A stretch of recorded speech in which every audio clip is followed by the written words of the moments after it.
what's up, guys? Hi. Well, we did it. We got our van. Actually, we've had our van now for what, 2 weeks? I think 2 weeks, and we have been working on it. But that's what's part of this video right now. This is a Ram Promaster 2020 136 wheelbase. It was pre-owned, and we bought it used. It had like 30,000 miles on it, but it's in excellent shape. I took it and I brought it to the dealership, had all the fluids changed in it. We threw some new tires on the front, and we actually did, in the last weekend, or say it was about 3 or 4 days, we put work in what some consider the hardest part of a van build. Well, that's to be seen. So we don't we don't know until we do the rest, but we got a lot done, and that'll be in this video. Why did we get this van? Well, we had a pickup truck. It was a Nissan Frontier, nice pickup truck, and I ended up selling that. Some guy came up from South Florida with a pile full of cash.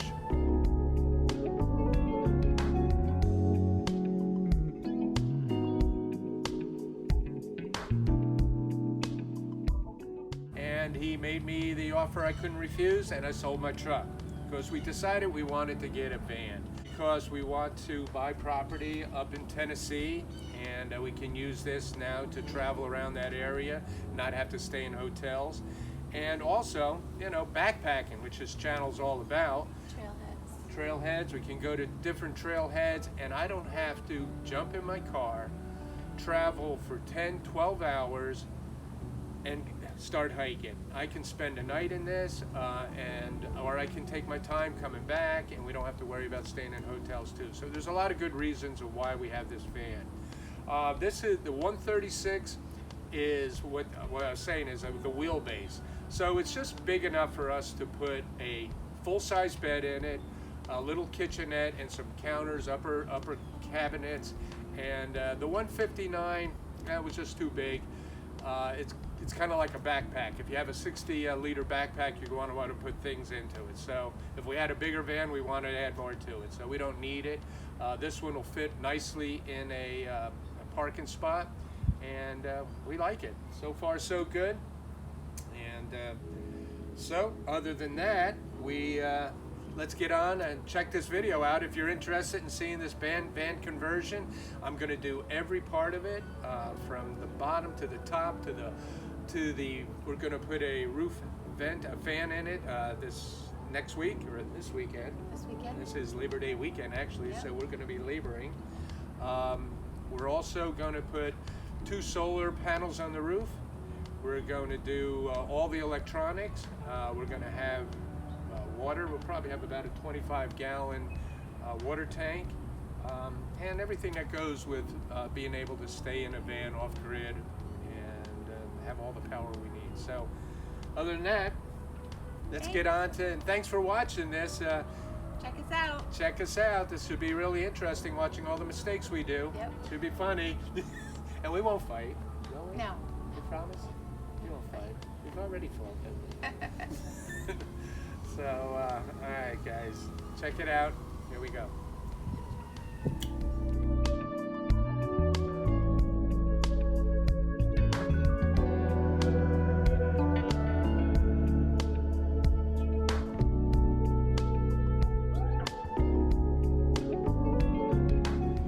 Well, here we are at IKEA. Don't even have the van yet, but we're going to look at furniture and a bed down here for the van. So here we are at IKEA, and I'll get back to you.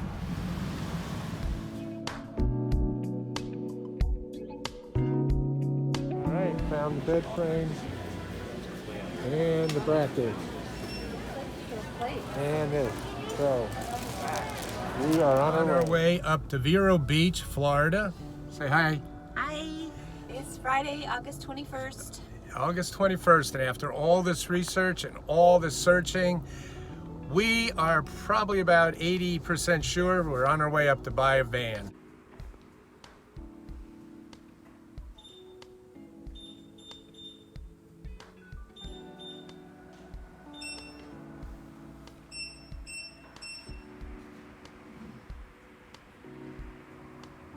Well, I did it.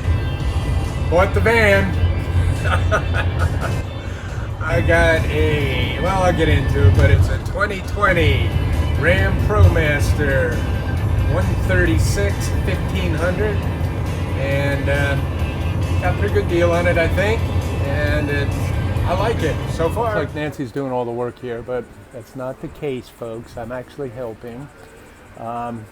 Right now we cleaned out the whole bottom and the sides, roughed up and sanded any tiny little rust spot we could find, and now we're putting on a coat of Rust-Oleum metal paint, primer paint. So what we use here is a white, clean metal primer, and made by Rust-Oleum. We bought this over at Home Depot, and I think you got what, about, this is 1 quart, and we have, 1 quart's probably gonna do it. yeah, 1 quart will do the whole floor. Delivery from Amazon just arrived. This is my kill mat, my sound deadening, and we're going to be doing that this afternoon. Perfect time. It is the same day. We are doing our soundproofing, sound deadening kill mat. We got 1 wheel well done. Nancy's actually doing my job right now. Did all the work again. Oh yeah, right. She's doing my rolling job. This stuff is really cool. It's really super easy to work with. It's super easy to cut. It is. But your scissors get really gooped up. All right, our first trip to Home Depot. I'm sure we'll be seeing many of these, not only Home Depot, we go to Lowe's a lot. Anyway, we parked about as far away as you can get. Gonna get our exercise. I have 6 of these tie-down straps that bolts directly through the chassis underneath. And every YouTube video I've been watching, people have been having a hard time getting these out. So what I found out was that I needed this is a Husky 11-piece Torx bit socket set, and specifically I needed the T40 to fit in this. So I didn't want to have to buy the whole set, but you know what, I've been using these more and more often that I figured I'll go ahead. So this is what it is. All right, if you look, it's a socket. That way I get more leverage on my socket, and I've already tried this and I know that it's going to work. So let me show you. Here we go. All right. So guys, this is it. And I can see from underneath the chassis that goes right through. So what I want to do is I want to take and match up this bolt so I can bring it up a little bit higher so I can have it go directly through my subflooring and make at least this portion of it and where the other tie downs are more secure. So anyway, there's the T40. I bought this at not the ratchet itself, but these fit. We're going to try this. This is that method where you tape a Sharpie to end the stick.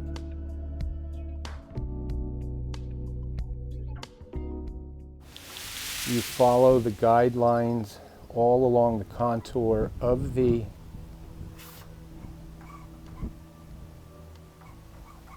van. You got to keep that board at a 90-degree angle on both your left and right hand, and do it real slowly, and eventually you cut it out, and we'll use this portion.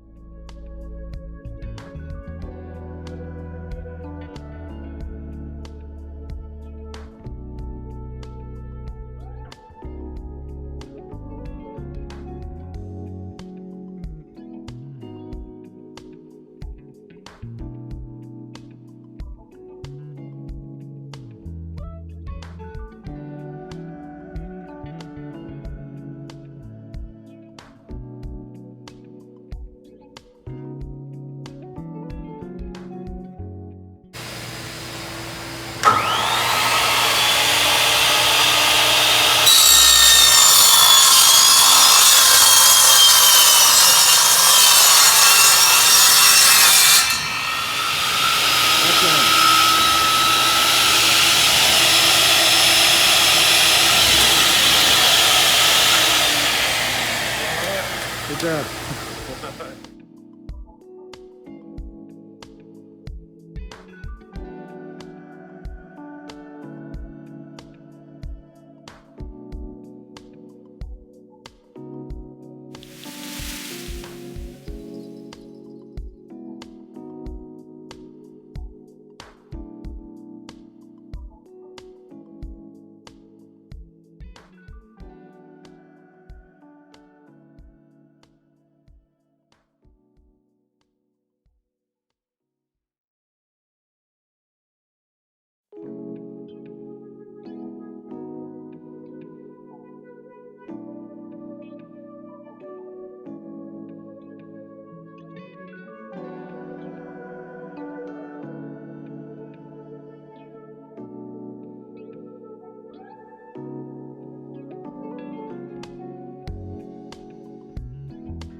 We are about this many boards away from framing out the subfloor.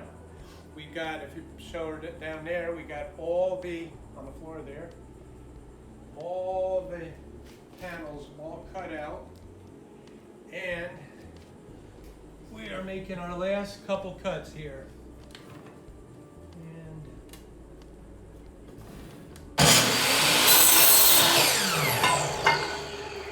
One more after this. How am I going to line up the holes once it's on here? Is I'm going to take this old bolt that came out of there. What I'm going to do is I'm going to take just some lipstick, my wife's lipstick, this isn't mine, and I'm going to put a little dot over it. Then what I'm going to do is I'm going to take the part of the board that I cut off that's going to fit here, and I'm going to line it up directly over top where it's going down, and I am going to mark it. So I know it's down there, so I know I'm going to move this line, this lipstick hole over to the center, and what I'll do is I'll drill that out and we'll screw it in.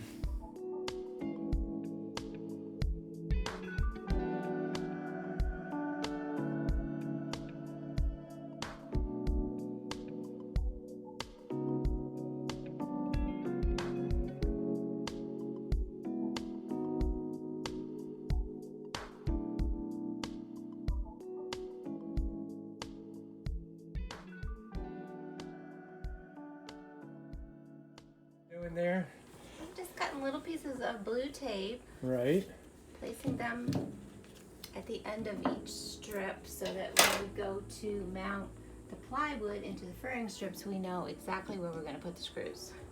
Well, isn't that a very clever little trick? Yep, so that'll work out really well. And I guess she did put one, you did put one over there so we know the cross-section ones also. Excellent. Bueno.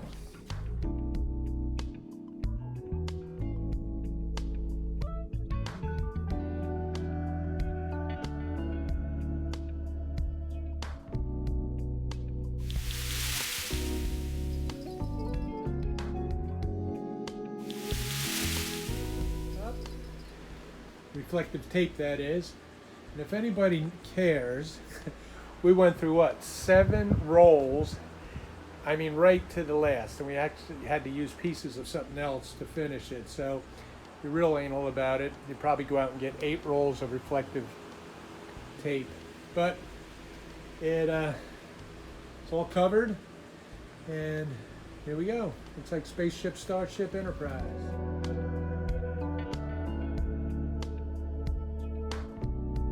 All right, we finished the subfloor.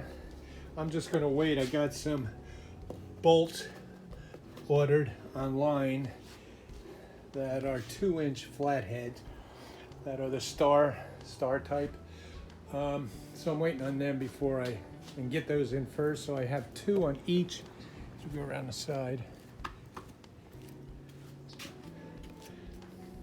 You see there and over there. And the ones that are here, I'm gonna drill from up, and they're the only ones that you can drill from up and underneath. So all 3 of these subfloor boards will be bolted down, and then I'll go ahead and run some 1-inch deck screws in it. All right, I'm going to start screwing down the deck. So what I'm going to do is I'm going to take my chalk line, and where we marked all these blue areas, I took the middle piece out so I can see where the fairing strips are coming out. So what I'll do is I'll take a chalk line and I'll run it right down to the blue strips. You can see where I've already put them along this edge. And then I'll be tightening down this. And I really don't feel like I'm gonna need that many screws in here. What I'm using is, I'll show you here. Since this is 1/2-inch plywood, I am using 8 by 1 inch decking screws, and you can see they have that the star top on it. Get a better grip on it. It seems to go in better. Comes with the bit, so you get 35 in this little package. I'm sure I could have got more. I got 2 packages. I'm probably going to have to get more, but like I said, with these bolted down in here. And I don't know if I'm going to keep the ring on this, but for now I am, because I'm going to put my water tank here and my battery over here. My battery's over there. So let's get to doing this chalk line, and I'll get some screws in here and get this first piece screwed down. I got the one side bolted in. I'm going to do this side now. I am using these little rubber gaskets here. I don't know if I need them, but it does go directly through the chassis, so if I can stop I'm sure the bolt itself stops any kind of moisture coming up, but just a little extra.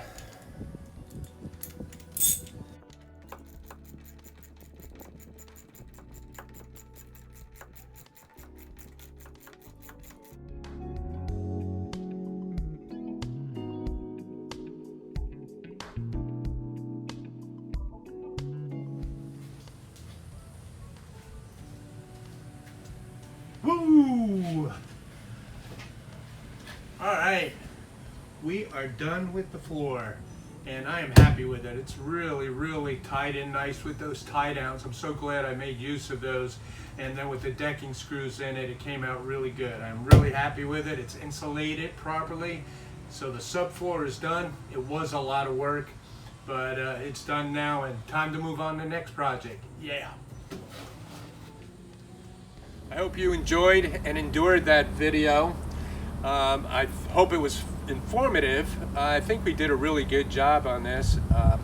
I'm going to be posting every single little detail of the build of this conversion. I'll also be putting links down below of all the material I used, all the equipment I bought, and all the places that if it's any help to you, you can get it also. I appreciate any comments and any help. There's so many of these videos out there doing these van conversions, and so if you have any help and want to give us a little information, please do. So thank you for following Walker's World. We'll be out on the trail soon. As soon as I can get this van up and running, we will be hiking again. So what else, honey? Anything? That's it. Let's get to it. Let's get to it. See you later. Bye-bye.